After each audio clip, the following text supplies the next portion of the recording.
This is the Kosher Sommelier Podcast. I'm Andrew Breskin, the Kosher Sommelier. Each show, we will discover some of the amazing stories and personalities in the world of wine. Wine tasting, winemaking, fine dining, and one of my favorite subjects, the wine business. So pour yourself a glass and enjoy the conversation. Welcome everybody, this is the Kosher Sommelier Podcast, and I am your host, Andrew Breskin. I am the Kosher Sommelier. Really wanted to thank you for listening today. Really appreciate you tuning in. We are going to have a great time on this journey together. The goal of this podcast is to elevate and inform the kosher wine drinker. I want to give you some information. I want you to meet the personalities. I want you to learn the science and the history, maybe a little less science, a little more history.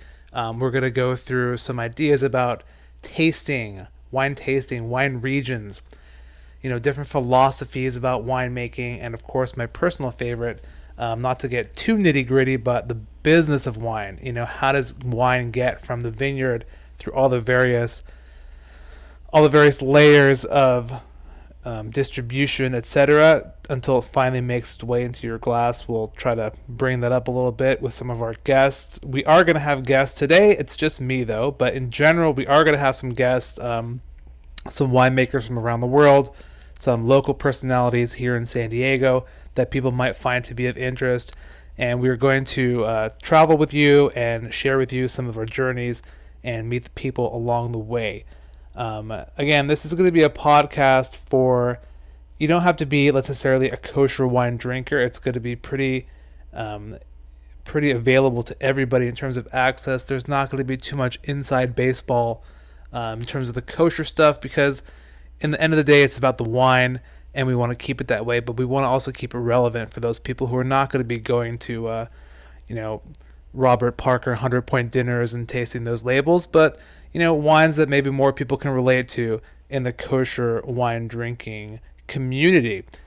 So today, I wanted to take this episode 0, is what we're calling it, to introduce. We just introduced the podcast and what it's going to be focusing on, but I wanted to introduce myself as your host. Again, my name is Andrew Breskin. My day job is the sommelier and founder of Liquid Kosher. It's a wine retail website and wine club based all the way here in beautiful San Diego, California. And the reason I call myself the Kosher Sommelier is a number of years ago, I took the sommelier test, the introductory level test, and I have a little handy-dandy certificate that I frame and keep in my closet to prove that I, yes, did have that occasion. But, the certificate is one thing. It's more about the experience and more about the journey and participating in many different areas of the wine industry. And as I'll tell you, I've been very fortunate to be a part of many of those facets of the wine industry, and it's been pretty interesting and exciting along the way.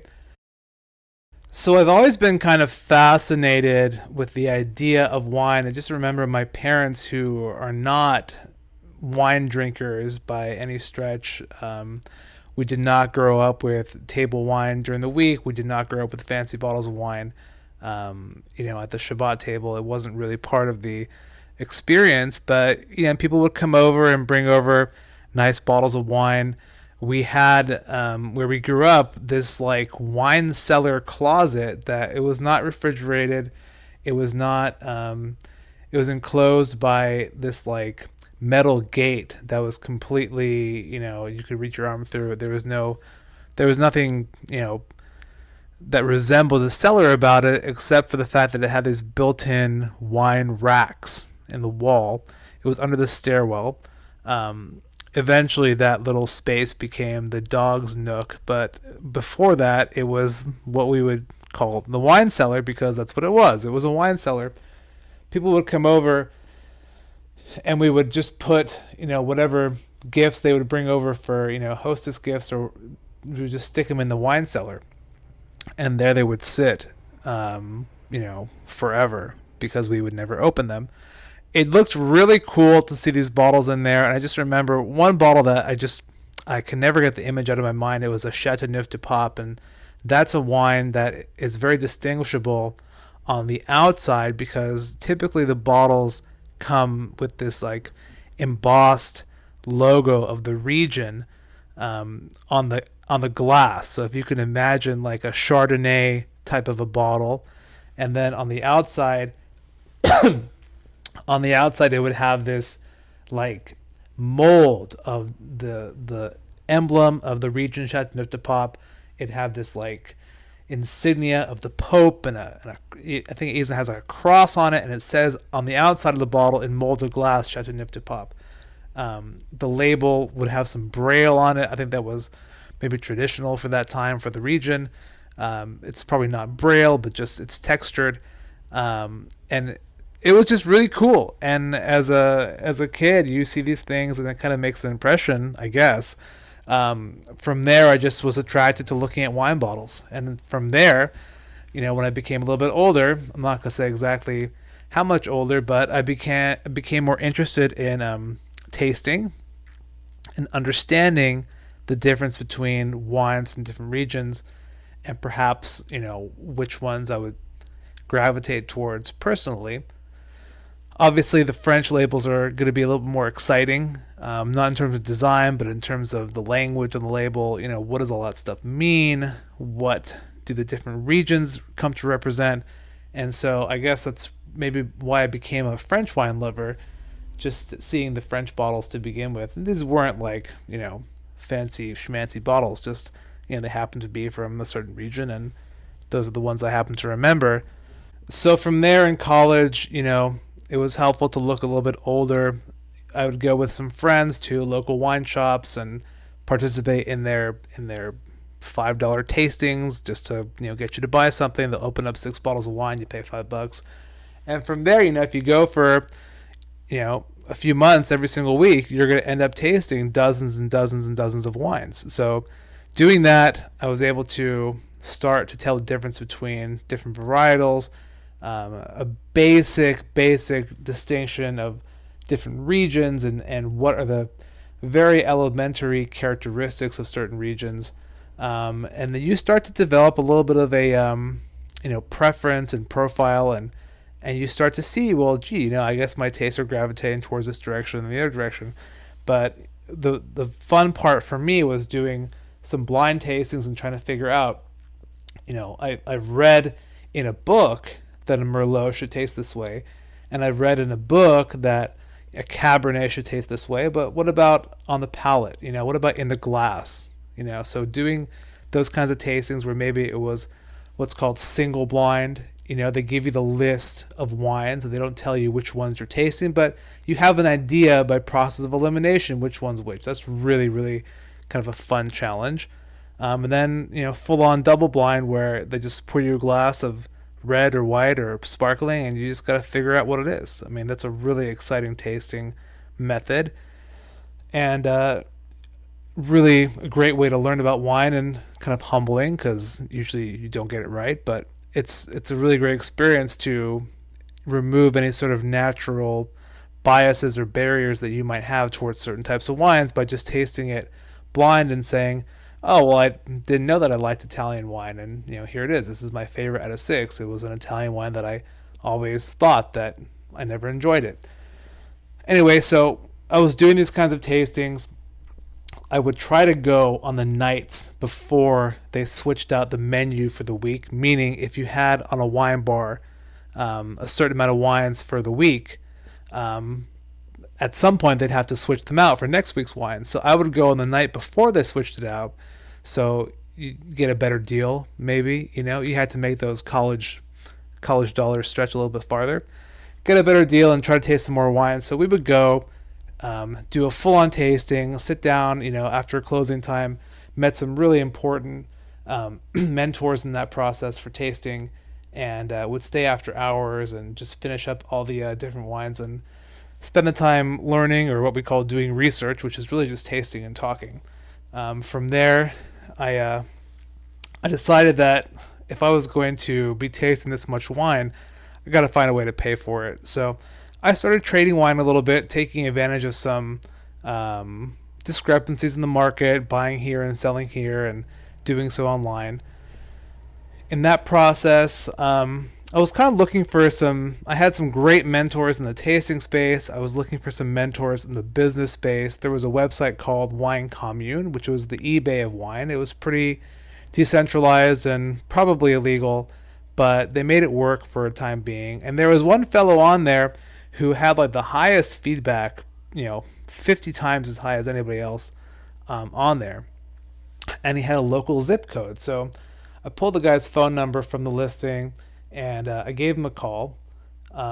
This is before texting, really, not to date it too far back, but it wasn't awkward to call someone, especially in a business context. I said, hey, I'm getting into wine. I noticed that you're local and I'm kind of looking for work and see if you're hiring.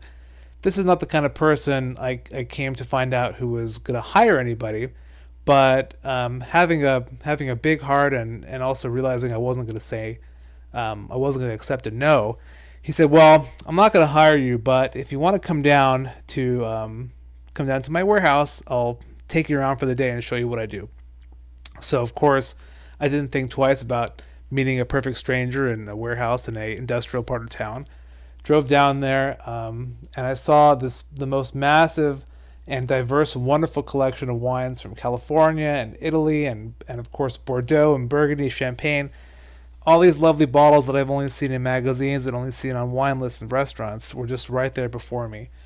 And that was my introduction to the private seller space, going around the country and buying private wine collections. I ended up partnering up with this person.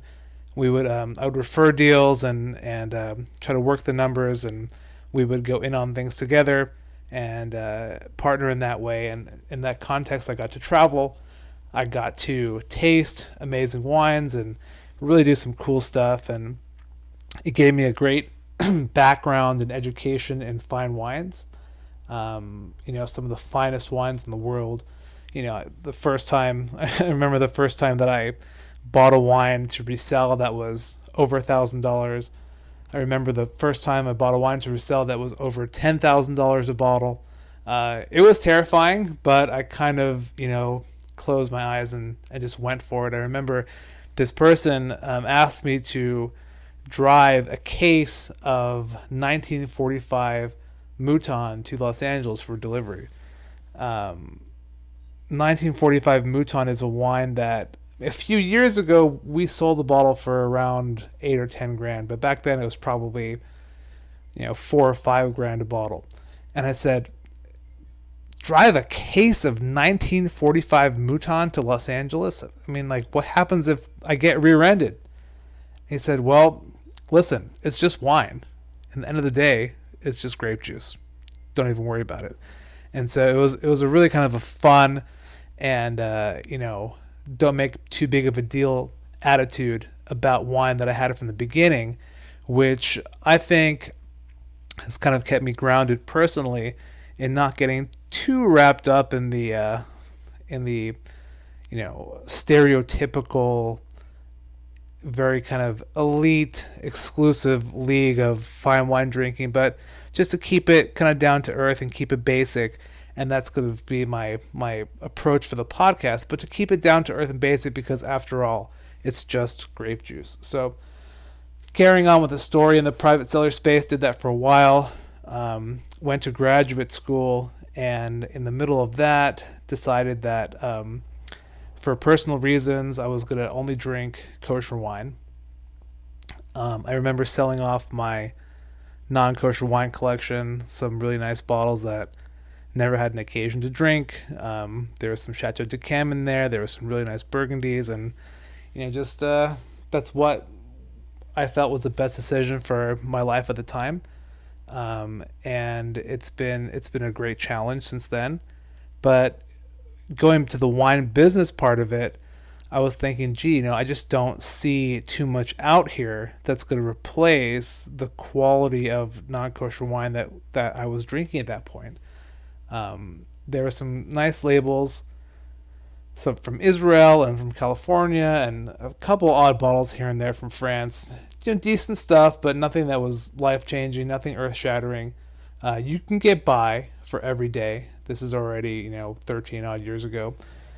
And but nothing that was really like a wow moment for kosher wine. So I kind of had in mind at that time that it would be worthwhile to look into whether or not the kosher wine world could be a little bit more elevated.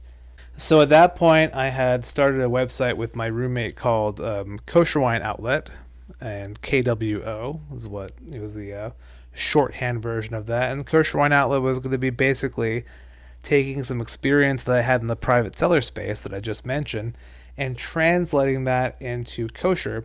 So we did find some like really cool private collections of people who were hoarding, and some wines at auction that I was able to pick up and resell at a really tremendous value, and just sell some really, really good kosher wines that I thought were remarkable, especially for the price, and put them out there with a little bit of a background, a little bit of a story, and let people know about something that I found that I thought was worthwhile. And hopefully people would taste it and share my conclusion that it presented an excellent wine for the price. That was Kosher Wine Outlet. Eventually, I heard about this winery in Bordeaux. It was a family owned winery in Bordeaux that was producing some really, really high quality and small production wines. So kind of took a little gamble, brought over a couple bottles to taste. It wasn't cheap, but I really felt that it was a good quality. It had kind of all the hallmarks of some of the previously enjoyed wines that I have had from the same region. And again, just had some mentors in the space, and they helped me facilitate the importation of like 10 cases. It came in on a 747 from Paris to San Francisco, and then we shipped it back ground to San Diego here. And then I had my 10 cases, my first exclusive import, if you will. And it was a little bit terrifying, I gotta say, because it was a big money. The exchange rate was super high, but I put it out there and I put a recommendation on it. I did a nice little write-up, and then thanks to some other positive press the wine got outside of my own efforts, it was able to sell. And then, I just went back and tried to do it again. So 10 cases became 50, and 50 became 300, and then we had a full-on importation company going. And from there, just the kosher wine world naturally got a lot larger as people have been getting more into food and fine dining and that whole stuff. It's a great scene, the foodie scene and the kosher wine scene. So we've had a lot of expansion of the people who are interested in learning about fine wine, and it's been really excellent to be part of this journey right now, because I really feel that after all these years of doing it, finally kosher wine is in a great spot where people are understanding that there's more than one style, there's more than one approach, there's more than one voice to listen to get guidance, and we're really in a terrific space. So what I hope to offer you as listening to this podcast is bringing you my experience of going to wine country, seeing the vineyards, walking in the vineyards, meeting the winemakers, interviewing them, tasting from the barrel, going to wine dinners, hosting wine tastings, bringing all that experience in the context of my extensive professional experience in the broader wine world, tasting thousands of kosher tasting thousands of non-kosher wines over many years in the business, and meeting lots of different personalities. So giving you the context of the kosher wine drinking world, in its place in the larger world of drinking wine and enjoying wine and winemaking, and of course the wine business. So hopefully my personal experience and hopefully my personal journey can give a little bit of a different take on the wine drinking experience of today's kosher consumer and today's kosher wine lover. So I really appreciate that you've been listening and that you've been able to follow us through this time. And I would just say that stay tuned for the upcoming podcast. We've got a couple great interviews lined up with winemakers from different parts of the world.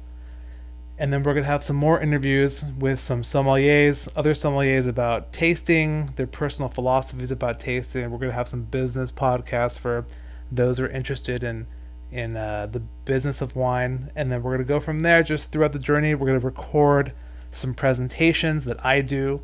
I'm going to record some meetings and consultations that we do here too to help other people in their personal wine business journey. And just keep it open.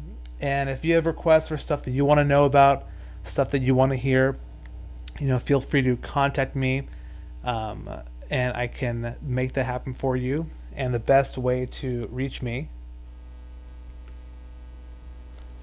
is going to be on Facebook at Liquid Kosher, or on Instagram at Liquid Kosher. We'll get a separate Instagram and Facebook for the podcast, but until then, just send me a message at Liquid Kosher on Facebook, and I will be able to respond to you and address your needs at that time. So again, thank you so much for joining us today on this first podcast. Appreciate your patience through all the little glitches and editing stuff. It's a little bit challenging in the first episode, but you know what? We're only going to get better. We're committed to doing this, and we are really appreciating you being on the journey with us. So thanks again, everybody. We'll catch you on the next episode. Be in touch, and thanks again for listening. Thanks for listening to the Kosher Sommelier Podcast. Follow us on Facebook and Instagram, where you can be part of the Kosher Sommelier community. That's Kosher, SOMM. Until next time, cheers.